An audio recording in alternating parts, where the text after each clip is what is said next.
So let's get started. So should I be thinking about MMIs or prepping for GAMSAT research? So I guess let's start by saying that thinking about, so like first off, like congratulations to everyone who's sitting the Mouch GAMSAT. I've been through the process myself. I sat the GAMSAT 4 times before I ended up getting into medicine. And it's a really long and arduous process to prepare for such a grueling exam. And you all should be really proud of yourself for sort of going through that hurdle. But obviously getting into medicine, there's 2 sort of phases to it. There's like the GAMSAT and then there's the interview side of things. So now we're sort of reaching that new stage. There's no set particular sort of rule as to like whether you should be thinking about sitting the September GAMSAT or preparing for like MMIs and stuff. Oh, and if I could just ask everyone to just stay on mute, just because it just allows me to talk a little bit without any disruptions. But if you have any particular questions. We posted this picture of my mum and I, and if I could go back in time, I would definitely not let them post this picture. And that's because I will just mute myself. All good. Sorry, guys. All right. Awesome. So yeah, as I was saying, so there's not really any sort of set rules with regards to thinking about the September GAMSAT or preparing straight for interviews. It really depends on sort of which universities you want to get into yourself. I guess sort of taking into account your GPA and also your GAMSAT score, and then sort of thinking about like backup plans, like what happens if you don't get in, is your GAMSAT score going to expire? And then you can sort of make an educated choice as to whether you think it's best for you. So it's really quite sort of personal and individual for this sort of question.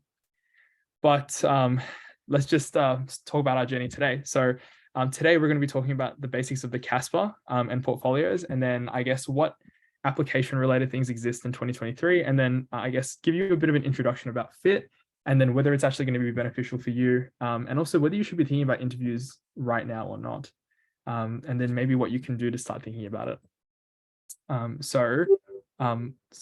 We'll start off just by talking about the CASPer. So just, I guess, I'm not sure if you can react on Zoom if that's enabled here, but can anyone react a thumbs up if you know what the CASPer is or you've heard of it before? Or like post in the chat or something like that. Yeah, okay, cool. So I'm seeing some thumbs up here. Yeah, I just had to Google it. all good. Yeah, good. Yeah, so it seems like a lot of people just sort of know what the CASPer is. Does everyone know sort of which universities are actually testing for the CASPer this year?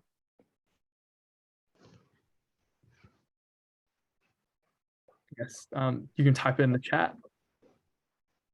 Yep. Okay. All right. Yeah. So seems like some people know, some people don't, but it's okay. It's the reason why we're here. So there are 2 universities that are using the CASPer this year, which is University of Notre Dame and also University of Wollongong. So one of the biggest changes that's been made this year is that University of Notre Dame used to have a portfolio. They've abolished that portfolio in their application process, and they've replaced that with the CASPer test. Wollongong always had a CASPer and a portfolio, and that hasn't changed. So I guess what is a CASPer? So essentially, if we break down the acronym, the CASPer is a computer-based assessment for sampling personal characteristics. Sounds really jumbled, but I'll sort of explain what that actually means. So essentially, it's essentially an ethics test that is, well, I guess actually probably not an ethics test. It's a situational judgment test. Let's put it that way. That allows you to respond specifically through to specific scenarios, and those specific scenarios test your level of professionalism in the workplace. So you can have multiple sort of scenario-based questions with multiple options. So they might give you a question about conflict resolution in the workplace and what you would do to best respond to that situation. There are other types of questions where you could get questions about teamwork, for example, and teamwork conflict. They might give you ethical scenarios like testing beneficence versus non-maleficence. And they might give you sort of a lot of ethically ambiguous scenarios and financially ambiguous scenarios. So all of these sort of scenarios where there's a choice and you are a person in that particular scenario where you can make a choice as to what you can do about the situation, and they want to essentially test how you go about that. Now, it sounds like sort of a bit long-winded, but I'll sort of explain that as we go. But just to answer a few questions that have just come through the chat. So the Notre Dame portfolio, is it abolished if you're applying for next year? Yes, it is. So last year was the last year for Notre Dame portfolios. And for the University of Wollongong portfolio, it does still exist. So that's the only, so can you repeat the unis it's used for? So the CASPer is specifically used for Wollongong, for the University of Wollongong and University of Notre Dame. So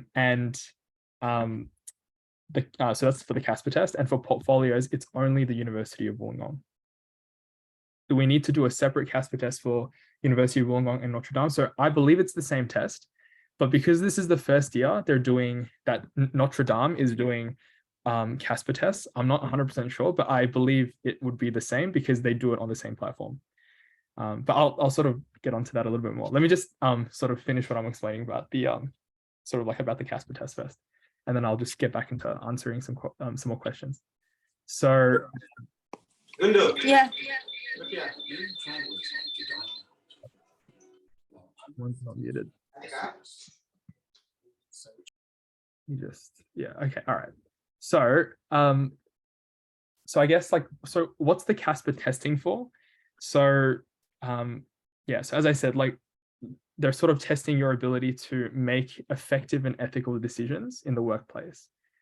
And I guess the way it works is when you apply to Wollongong or Notre Dame, there's a certain set of dates that they give you to sit the test. And this year in the GEMSAS application, sort of document that you can read online, there's 3 particular dates that span between May and the end of June. And essentially the way the test works is you go onto this external platform that you can read about on this website called acuityinsights.app. And essentially you're given all of these scenarios, and there's about 10 to 12 of them. And you get about 5 minutes to respond to each of those scenarios. And there's usually about 2 to 3 questions per scenario. It's not multiple choice. So they give you a sort of like a little text box, and you get to put in your responses in paragraph form or in dot form, or however you want to sort of portray your answer. And you sort of walk them through how you would go about the scenario. So there's no real way to sort of fudge your way through it with like a multi-choice exam. You sort of have to know like how to actually proceed through the whole scenario and work as ethically as you can through it. A couple of things that a lot of people think is you have to complete all the questions in order to pass the exam. You don't need to complete all the questions. When I sat the exam, I think I only got through about 6 or 7 questions and I passed it out of the 12 scenarios. And you don't need to respond to every single question within a scenario in order to pass that particular question either. So what they want to see is a level of consistency with your professionalism, and overall how you respond to the scenarios will be how they grade it. Although the specifics to that, we don't really know. But that's essentially like what the CASPer's sort of testing and sort of how it's run.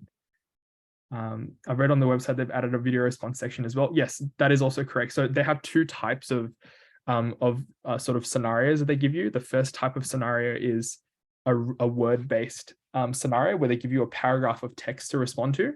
And the second type of question is they give you a video, and you watch the video and then you respond to that.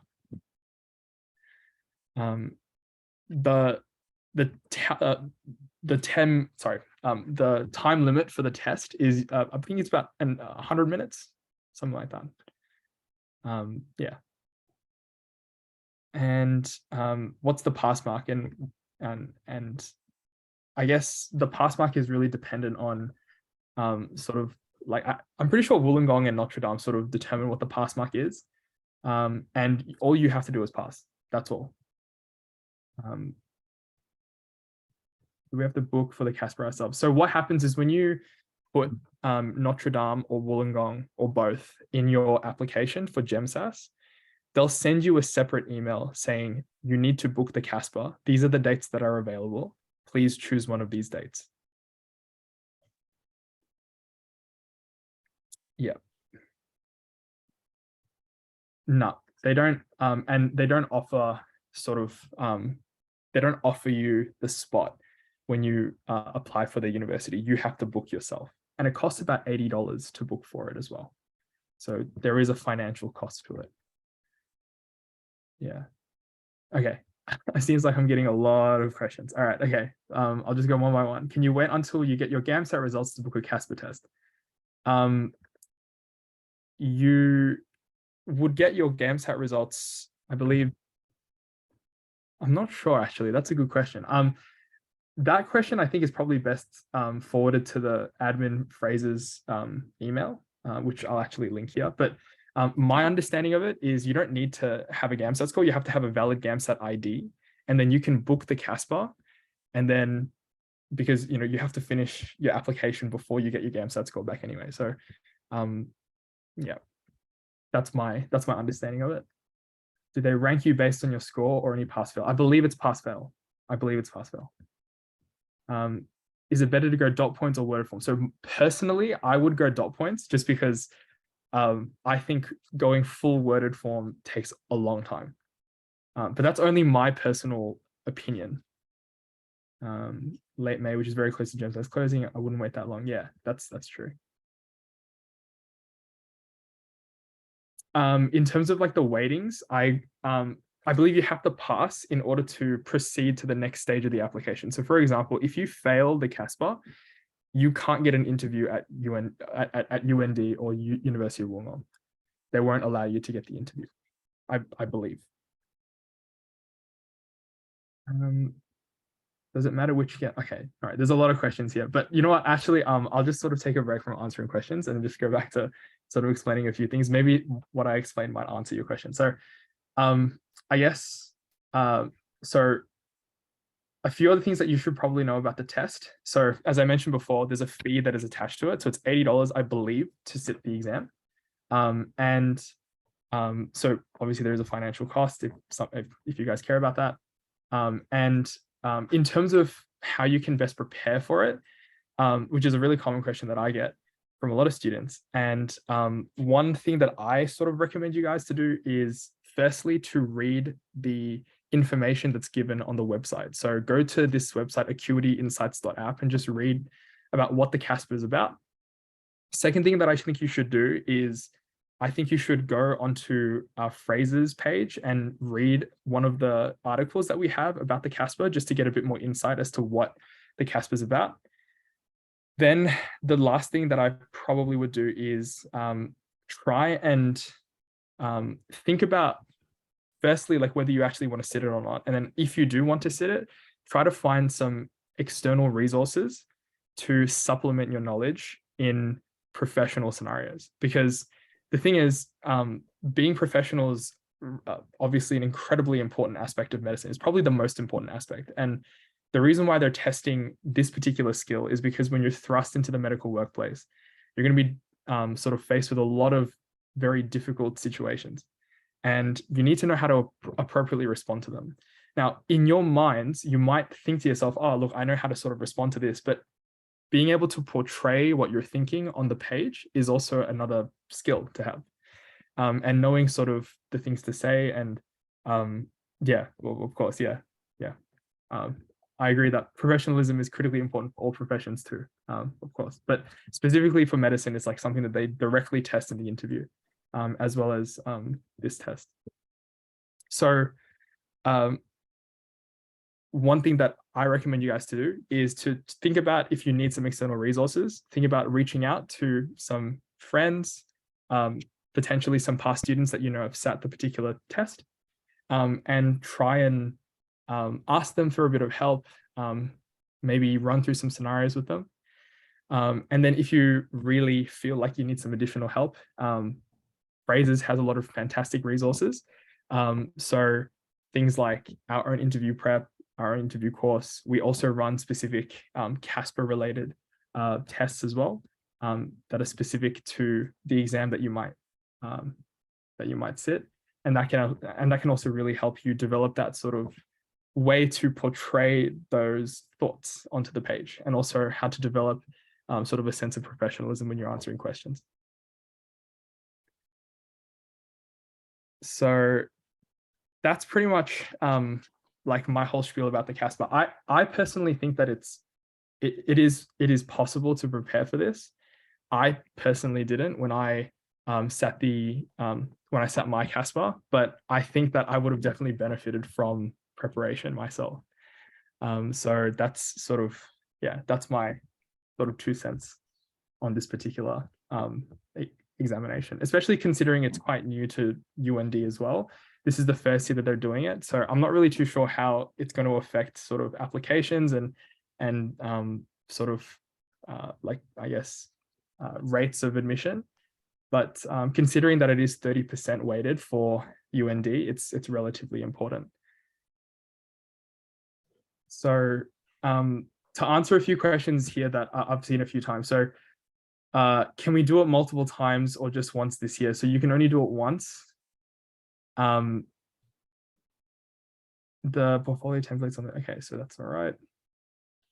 Can you sit at more than one of the dates? I don't believe you can, but I think that's something that you need to confirm with GEMSAS themselves, because 2 different universities are going to be using CASPer scores. Logic probably means that it'll probably just be one sitting, but once again, it's probably something that you should clarify with GEMSAS. So are the scenarios based on medical ethics or general workplace and professional ethics? That's a good question. I'm actually not sure. I don't think so. Like, I don't think that they're based on medical related ethics. I think they're pretty general. But once again, you know, it could have changed since I said it. And to be fair, I don't really remember the questions I got. Yeah. And yeah, it seems like Brody has answered in the chat. Yeah. So you can only sit the CASPer once a year. Yeah. So it would be one sitting for all 3 unis, and you can choose one of the 3 dates that they provide for you in the GEMSAS 2023 booklet. And you can choose one of those 3 dates to sit the CASPer. Yeah. Okay, so are we comparing across other students, or is it a checkbox about passing? So that, once again, I'm not really too sure. Like, in terms of CASPer, because CASPer is something that's assessed outside of GEMSAS, we don't really know too much about how, and actually, to be fair, we don't really know too much about how, like, you know, universities go through their whole application process, what's weighted more than others, all that sort of stuff. Like, it's pretty complicated stuff. The best thing to do for the exam is to just do your best and to try and get the best score that you can. And do we sit the CASPer after GEMSAS applications? You sit them in one of the 3 dates that they give you. So they'll give you either a date in, I believe there's 1 date in May, and then there's 2 dates, I think, possible in June or something like that. But you'll have to double check on the guide.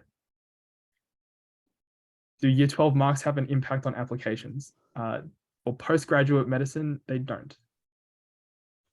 Do CASPer results get sent to the universities? Well, they would have to in order for them to sort of assess your application. So yeah, that's all I have really about the CASPer. I know it's not like too much information, but it's not a complicated test to wrap your head around, but it is an important test to prepare for if you are going for UND and University of Wollongong specifically. Yeah, because as I said, it's 30% weighted for UND, and as Emma has pointed out in the chat as well. But you need to pass the CASPer in order to proceed to the next phase of the application for any university. So yeah, that's my 2 cents for that. So in terms of portfolios, sort of shifting gears to this. So portfolios have been a sort of mainstay of medical applications for a long period of time. Hi. Oh. Sorry? Seems like someone's not muted. Okay. Oh, let me just make sure that everyone's muted. Okay, there we go. So yeah, so portfolios have been a mainstay of applications for a long period of time. And in prior years, University of Wollongong, University of Notre Dame, and also they both have used portfolios, and then a few other universities have also used personal statements. So Macquarie University uses a personal statement, and I believe at some point University of Sydney did as well. Right now, so the change, as I mentioned before, the University of Notre Dame doesn't do portfolios anymore. We're shifting towards the CASPer, but the University of Wollongong still needs a portfolio in order to supplement your application. So I guess in terms of portfolios, like what is it? It's essentially an opportunity for you to showcase yourself in terms of your own past experiences and how they relate to particular values that the university cherishes for their own medical students. So specifically for a university like University of Wollongong, the University of Wollongong has a strong focus on rural applicants and rural medicine.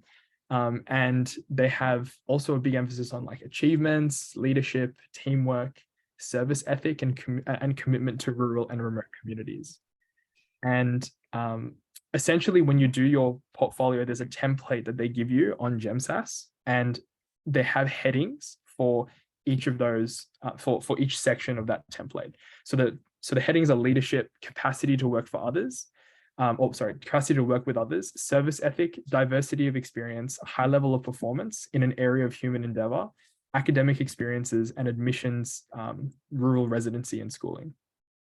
And essentially under those headings, you can choose up to 5 activities within each category with a character limit of 300. And then you can essentially showcase your own experience and explain how that experience relates to how you would be a good med student and a good fit for that particular institution, as well as a good doctor. So in addition to that, each of those portfolios, so the portfolio for the University of Wollongong, as well as Macquarie, they still require a personal statement. And a personal statement, it's probably the hardest part of the portfolio, at least in my opinion. And it's essentially your own voice to show if it's actually, I'll probably just explain that a bit differently. So it's essentially a reflection of yourself and how you can best showcase your own attributes in a very short paragraph that relates to how best you can fit into the university and how best you will fit into the medical profession. It's a really good way to differentiate applicants from each other. So a good portfolio statement, a good personal statement goes a really long way. And making sure that you nail that can be the difference between you getting in or not. It makes a big, it really makes a big difference to your application, really having a good sort of personal statement. So just looking at the chat, actually, I just had a few questions I think that came up, which I've just lost. Here we go. Yeah. I know I've been talking for a little bit. So can clubs and society leadership at university count towards the leadership component, or are they looking for more workplace leadership? There's no particular limit as to what constitutes leadership under that heading. It can be anything, as long as it demonstrates yourself the best. Which unis require personal statement? So Macquarie University requires a personal statement, and then alongside the portfolio, the University of Wollongong also requires a personal statement as well. It's not separate to the portfolio, but so for Macquarie, you don't have to have a portfolio like a full portfolio. For Macquarie, you just have to have a personal statement. But for the University of Wollongong, they have a portfolio, but the personal statement is part of that portfolio, if that makes sense. So think about the portfolio and the personal statement as sort of like a way that you can showcase yourself, and that's your opportunity to essentially try and convince the universities that you're different to all the other applicants and that you deserve to be there. Is there a formula you'd follow for including all the important aspects under each section on the portfolio? there are definitely good tips and tricks as to how to best portray yourself in the portfolio, and also how best to sort of include all of the important aspects in that portfolio. However, there's no sort of like set rule for each person. It's really dependent on the student, and also sort of what you want to portray. Do you study at one of the portfolio schools? I don't. I'm at the University of Melbourne. But I did apply to the University of Notre Dame with a portfolio. So I have written my own portfolio before. So a few just sort of general questions I guess like a few general tips, that I just want to mention about the portfolio. So a lot of people sort of, a lot of people sort of ask me, should I start creating my own portfolio? How should I start? I don't really know sort of how to get started and all this sort of stuff. My advice to you is to sort of just think back to the experiences that you've had and reflect on what particular experiences you've had that have shaped the person that you are, and how those experiences have sort of affected your sort of journey in getting into medicine. And then maybe write all those experiences in chronological order, and then try and see if those experiences can sort of marry up with some of the elements that they would like you to write about in the portfolio. Is the portfolio similar to the written application at James Cook? Not sure, to be honest. I'm really not sure. I'm not an expert on undergraduate medicine applications, so I can't say. And what university would be best if you have a high GPA but lower GAMSAT score? I think that's a very broad question. Those types of questions are probably best directed towards towards phrases, so that you can talk to someone who can give you some more professional advice. Yeah. So without knowing your individual scores, I can't tell you. So yeah. Anyway, so going back to sort of portfolios and in general, I think sort of like thinking about those past experiences is really good, and then try to write about them. Put them into sort of like put them onto a page and write a bit of a reflection about it. And then from there, you can sort of visualize exactly what type of message you'd like to portray to the examiner, or to the applicant, to the applications board. A few common questions that I seem to be getting here is, if you are not rural, should you apply to the University of Wollongong? And the answer is yes. If you, you should apply to whatever university you would want to apply to, irrespective of which background you're at. And in terms of whether you should start to think about portfolios now or not, it really depends on which universities you want to apply to. So if you're thinking that you want to apply for the University of Wollongong, then I think that it's very valid to think about the portfolio now. If you want to apply for the University of Macquarie, then I think it's very valid to think about your personal statement now. I know that uni can get really difficult and hectic towards the second half of the year, especially if you're applying from third year. So you're handling interviews then, and you really should be getting all your application stuff done now and thinking about that, so that you have sort of more time to prepare, for your interview, because really that's the last big hurdle before getting in. Now, one thing that a lot of people also ask me is, in all the experiences that you mentioned, you have to provide a reference that can sort of validate your experience, that you're not lying about it. It's really important to put a good reference in for each of your experiences. That's the first thing. And the second thing is, yes, the universities will verify as many as they can. So you need to be true to yourself, and you have to be true to the university as well. Specifically at Frasers, so we have our own sort of portfolio sort of coaching service, and also marking criteria.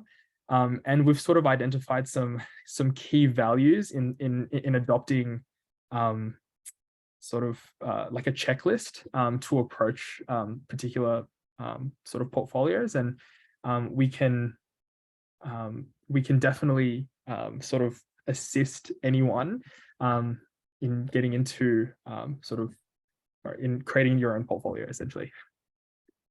Yeah, the reference is a person who can verify your experience. Yeah, that's correct. Yeah, so the reference is someone who can just validate your experience. So for example, if I put an experience about choir leadership in year 12, I can contact my choir teacher in year 12 for as a reference, and they can just validate that what I've said is correct. Just to confirm, there is now only one portfolio. So yeah, so the only university that has that specifically requires a full portfolio is the University of Wollongong. And the University of Macquarie, so that medical school, requires a personal statement, not a full portfolio. So yeah. All right. So that's pretty much it for portfolios. Does anyone have any other questions? I'm just reading the chat. There seems to be quite a few. So someone will contact them and ask about that experience. Is it usually an email we provide or phone number or either? This specific criteria, I believe you have to provide a various number of contact details, I believe.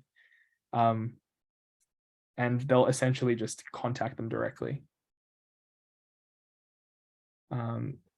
Portfolio asks for both email and phone number. There we go. Yeah.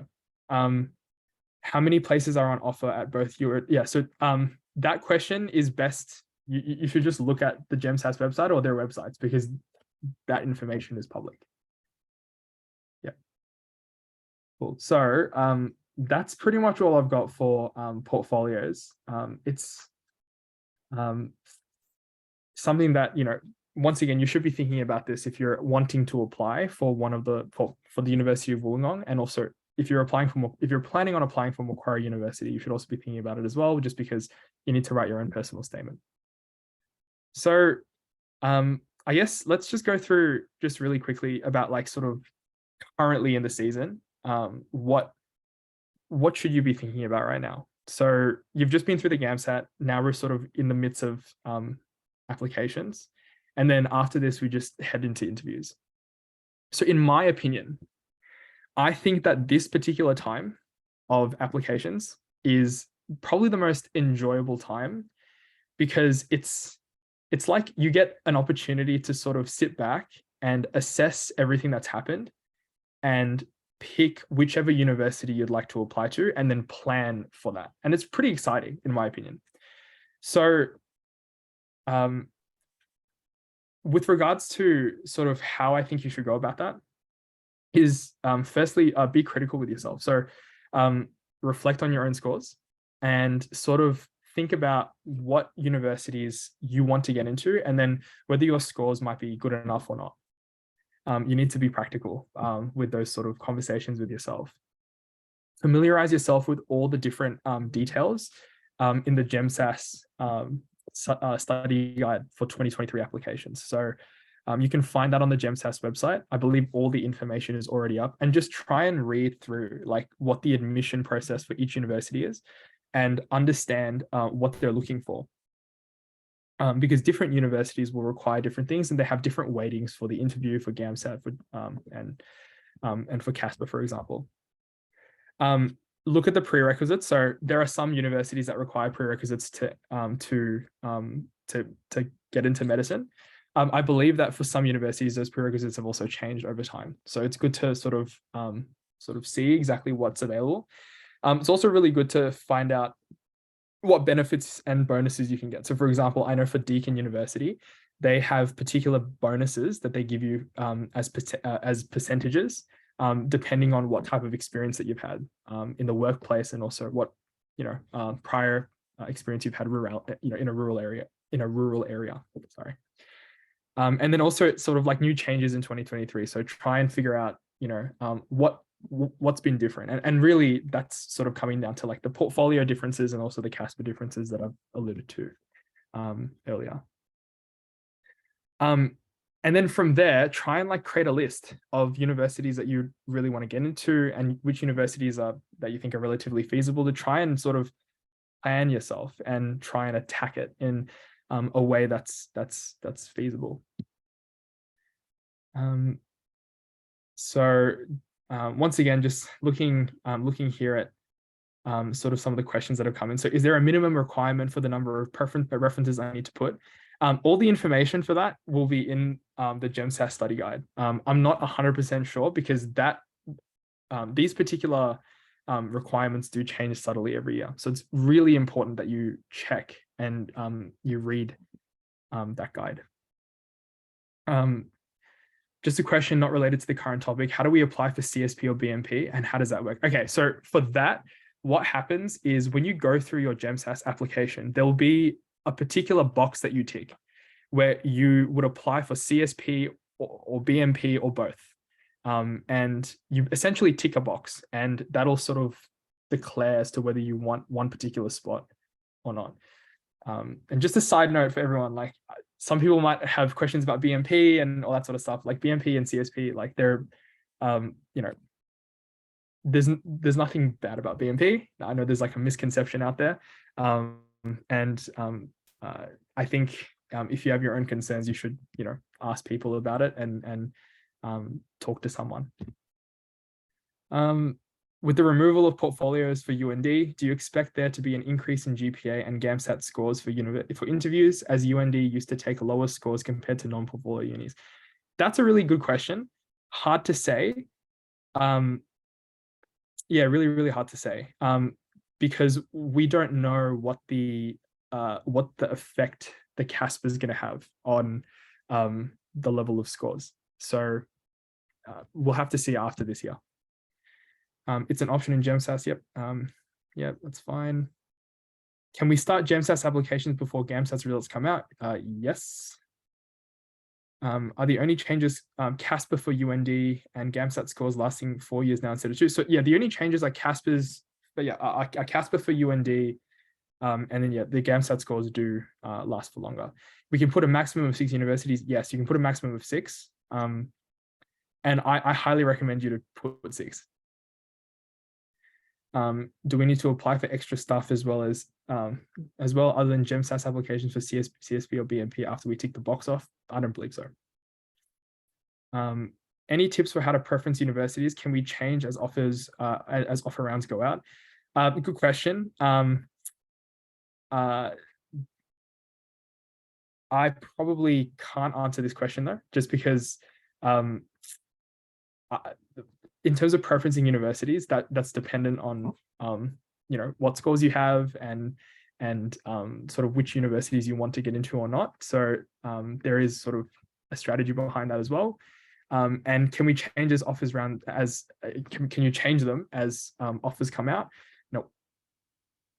What universities accept lower GAMSAT scores? That information should be available online. So yeah, that's there's a certain set of universities that generally accept lower GAMSAT scores, but that's because they have other criteria to accept students. So things like, I guess universities like UND, University of Wollongong, not saying that they accept lower students, but they have a multitude of different sort of hurdles that you have to sort of jump through. And that does tend to lower the score. All right. So I guess the last thing that I'll go through before I answer more questions, and I just wanted to say, like, you can ask any question about sort of interviews, applications, medical school, anything. I'm happy to sort of field any questions. I'd rather do that than talk, just because talking about this stuff can get a little bit tiresome. Yeah. So let's talk about interviews and thinking about interviews for a little bit. So this is sort of my area of expertise when it comes to, you know, phrases and also just thinking about application in general. I think interviews are a really great part of the application because it really allows you to showcase who you are as a person. And essentially, you get to, I guess, have sort of like a little moment in the spotlight in front of the examiners that allows you to show yourself and allow you to express yourself in the best way possible. And I think that's awesome. So should you be thinking about interview preparation right now? So as I mentioned before, so right now we're sort of in that sort of in-between zone between GAMSAT and also interviews. We're in that sort of like application zone. But I think it's important for most students to be thinking about interviews early. The reason why is because one of the common sort of issues that I see sort of year on year is that students tend to rush later in the season, close to their interview, thinking that they can just get sort of shotgun feedback from tutors or shotgun feedback in general from their friends and family, and that'll be enough for them to sort of pass the interview. But it's mainly about sort of constant practice, and that actually creates sort of a lot of comfort in yourself when you're answering questions, and also when you're thinking about scenarios. So thinking about the interview early is a really great skill, and something that I think you should do. One thing that's also really beneficial is because, well, for those individuals here that are thinking about sitting the CASPer, a lot of the same sort of, I guess, professional scenarios that might come up in the CASPer, those same principles also show up in the interview as well. So if you're thinking about the interview and you're thinking about ethics right now, that can also help you in your CASPer performance as well. So sort of how should you start? That's like sort of the question that I sort of get from a lot of people. And I think a couple of small things that I would do right now would be, firstly, to start thinking about personal questions in the interview. So there are some questions that are commonplace amongst all the different universities. Doesn't mean that they're going to ask the same question, but they'll ask sort of something similar. And thinking about sort of personal questions, why do you want to get into medicine, all that sort of stuff. Those questions are really good to start thinking about and sort of formulating in your mind. Even if you're not thinking about a particular response, and even if you don't have a particular response for that particular question, thinking about maybe what you would say and some of the content that you might want to portray in that particular question would be great. So that's sort of like the first thing. Second thing is I would try and read up and figure out as much information as you can, and find out all the information that you can about sort of that particular university's interview structure, and try and sort of be familiar with what type of questions you might be experiencing. So, for example, your interview might be a panel, but other interviews might be a multiple mini interview or an MMI, and you want to sort of know what you're actually walking into. So getting yourself educated is really, really important. And then I think like the third thing that you should be doing is probably thinking about what type of external resources do you need in order to succeed. So obviously, Fraser's has a really fantastic interview course where we have a lot of great resources, and also we provide mock interviews as well as PTs. But there are heaps of other resources out there as well. There's free resources out in Paging Doctor, as well as heaps of resources on YouTube that you can find. You can talk to your friends and create a study group. Study groups are always really good for this because you can practice with people who are also going through the same process as you. So I think sort of trying to plan that out and thinking about those things early can really reduce the stress later. And stress really affects your performance when you're getting into sort of interview time. So think about that and try and figure out exactly what you need. My best advice for people who are sitting interviews, especially for the first time, is don't skimp on resources. Always try and utilize everything at your disposal, so that you don't have regrets no matter what happens after that. If you didn't particularly explore one particular side of the resources that you might have been able to experience, then you won't have that regret after if you are unsuccessful, for example. Just try and leave no stone unturned, because it's a tough process to go through and the interview is challenging. So the more assistance that you can get, the better. So now going back to the chat. So when applying for med, should our top preference be where we want to go, or should we choose a uni that we are most likely to get into because of our GAMSAT and uni scores? Depends on the applicant. But my personal preference is you should always put the university that you want first. But that's because I think everyone should. Could you please tell us a little bit about your interview experience if you have time? So that's probably a question I'll address at the very end. So Emma seems to be pretty on board with all this. Yeah, so if you miss your first preference, you can still get into the lower preferences. That's absolutely correct. And yes, I do agree that there are very few second round offers that come out.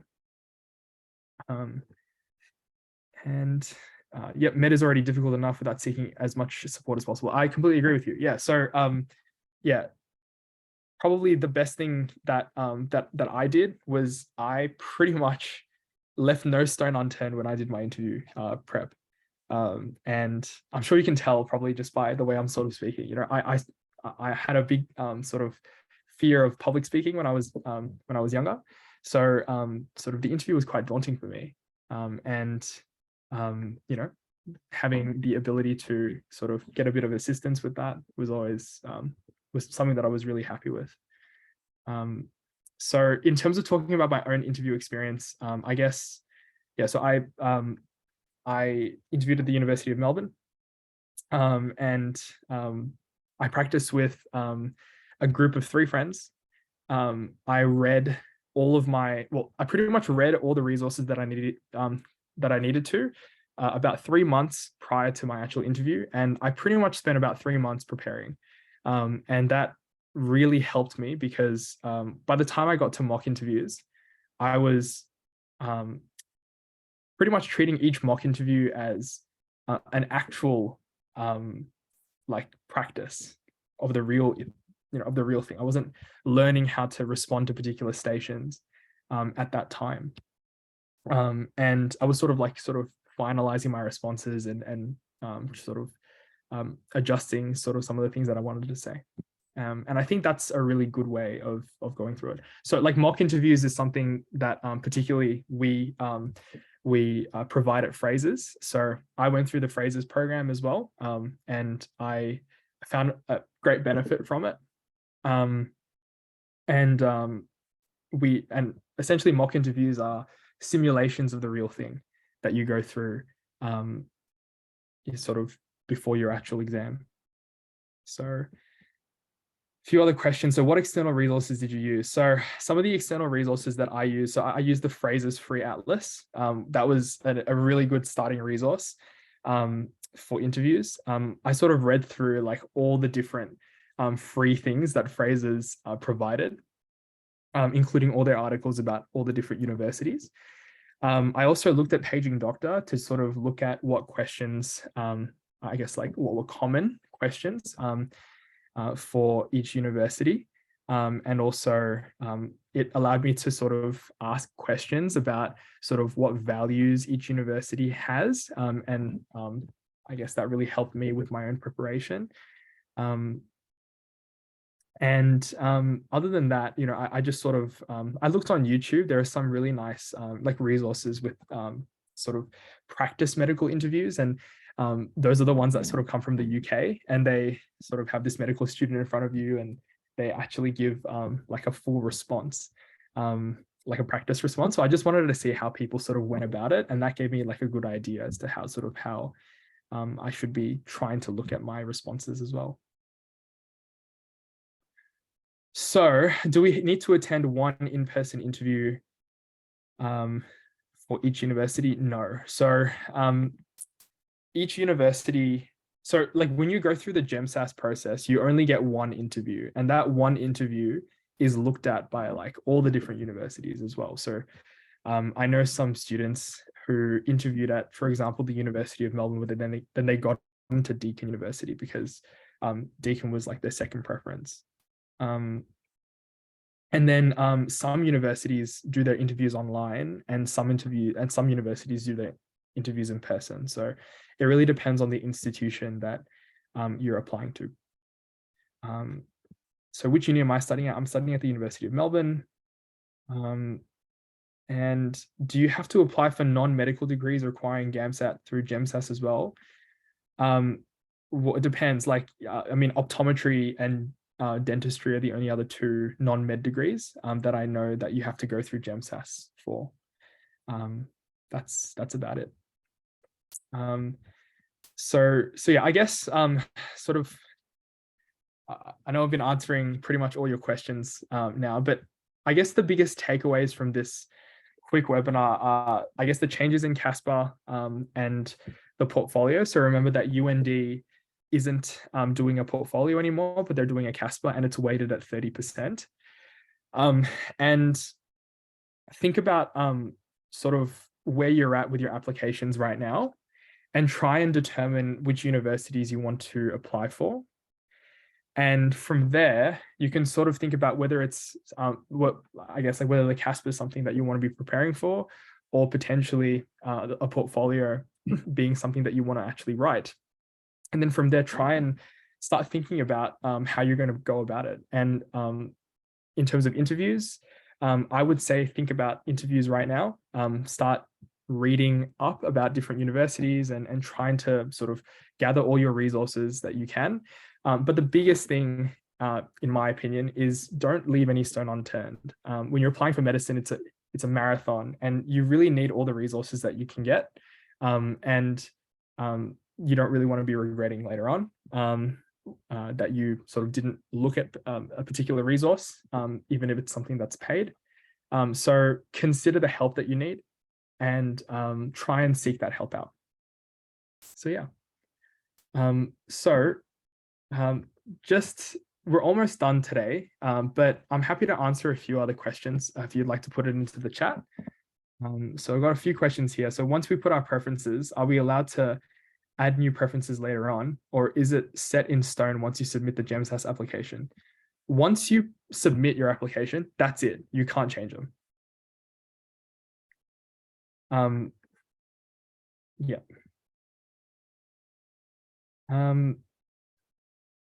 Yeah, and I believe actually that might be the last question that's there. On the GEMSAT guide, the UND interview section states that they're using an online platform with 7 questions, I believe. In the past 3 years, they've always been 5 questions. Do you know much about this change? Yes, I believe that's the same as last year. So last year they did 7 stations. And yeah. If we are applying to Monash Uni and other GEMSAT med unis, would we need to complete 2 interviews? I believe, yes. So the Monash University interview is not, actually, look, I'm actually not 100% sure, but I know that you need to sit a Monash specific interview and a GEMSAT specific interview. That's the extent of my knowledge. There are a few universities that you can apply for that are outside GEMSAT. So that's like University of Sydney, Flinders University.